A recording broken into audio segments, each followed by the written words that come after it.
7. Who wrote the book of Genesis? Very interesting question, actually. I've done many debates with Terry Pruitt, who's a Genesis scholar, who is an atheist, or claims to be, who teaches at University of West Florida. Yeah, I did, let's see, debate, I don't know which numbers, 3 and 4, I think, are with him on our videotape series. A very nice man. He says, oh, there are 4 different authors for Genesis. There's the JEPD theory, that 4 different people wrote Genesis. Because the J for Jehovah, which is the Yahwist, Elohist, Priestly, and Deuterist. He's wrong, okay? There are 10 different authors for Genesis, not 4. Henry Morris has a great note here on Genesis chapter 2, verse number 4. These are the generations of. And you read the Defender's Bible by Henry Morris, or read in his book about Genesis, this. We'll try to go through this quickly. In Genesis chapter 38, we are told, Judah said to Onan, go into thy brother's wife and marry her and raise up seed to thy brother. And he decided not to, and God killed him. Then you read in Luke where it says, Master, Moses wrote, if a man's brother die having a wife and he die without children, that his brother should take his wife and raise up seed unto his brother. And people say, see, this proves Moses wrote Genesis. No, it does not. Okay? Because also it tells us in Deuteronomy, if a brethren dwell together and one of them die and have no child, husband's brother shall go raise up seed to his brother. So Moses wrote Deuteronomy. There's no question in most people's minds that Moses wrote Exodus, Leviticus, Numbers, and Deuteronomy.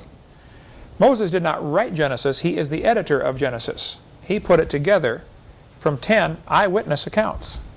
Adam wrote part of the book of Genesis. Noah wrote part. I'll show you. The phrase, these are the generations of, is the break point. That's somebody signing off. They're finishing their part. Some people only wrote 1 chapter. Apparently, I would assume on clay tablets, bake it in the sun and it's hard. And then Noah takes a few of them on the ark with him. He's got the first few chapters. They're already done. And then Noah or his sons later add to it. And this is a collection. There are very obvious differences in style of writing. In chapter 1, all through chapter 1, it says, God did this, God did that, God did that. 31 times in 31 verses, God is mentioned. When you get to chapter 2, starting with verse 4, which is probably where the chapter break should have been, it says Lord God. In every case, it's called Lord God. Well, this is Adam writing about the Lord God. Chapter 1, apparently God wrote or told Adam what to write. And this is God talking about himself, but when Adam talked about God, it's Lord God. Not only differences in who God is called, or what God is called, but differences in styles of writing. I agree. So the skeptics and scoffers got it partly right. There is more than one author, but there are 10 of them, and they're all eyewitnesses. Makes it even better. So people say, well, there are books like, the Babylonians and the ancient cultures have books that are older than Genesis. Well, they might have been written before Moses wrote Genesis, but they're not technically older than Genesis. Because Moses simply collected 10 previous accounts. That's like if I today was to rewrite Shakespeare.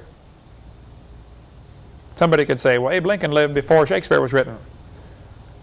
Well, before my copy of it maybe. Okay. Before Moses' copy of Genesis, yeah, some of the Sumerian account was probably written, Okay. In Mark it says, have you not read in the book of Moses how in the bush God spake unto him, saying, I am the God of Abraham, Isaac, and Jacob. This is obviously referring back to Exodus. So there's no question, in Mark it tells us that Moses wrote Exodus. But nowhere does it tell us Moses actually wrote Genesis. Moses just simply edited it. Here's the phrase, these are the generations of. Genesis chapter 5. This is the book of the generations of Adam. This is Adam signing off. These are the generations of Noah. Genesis 6:9. This is Noah signing off. These are the generations of the sons of Noah. Okay. They apparently wrote chapter 7, 8, 9. Chapter 11, verse 10. These are the generations of Shem. Okay. After the 3 brothers got together and wrote some, Shem wrote some more. Terah, Abram's father, wrote some of the book of Genesis, apparently, up to chapter 11, verse 27. Up to 25:12 was written by Ishmael. These are the generations of Isaac. Chapter 25, verse 19. Esau apparently wrote some. Anyway, these are the generations of Jacob in chapter 37. So I would say Henry Morris has got a very profound thought here that you ought to read and consider that Moses actually was only the editor. There were actually 10 different authors. Okay, what are symbiotic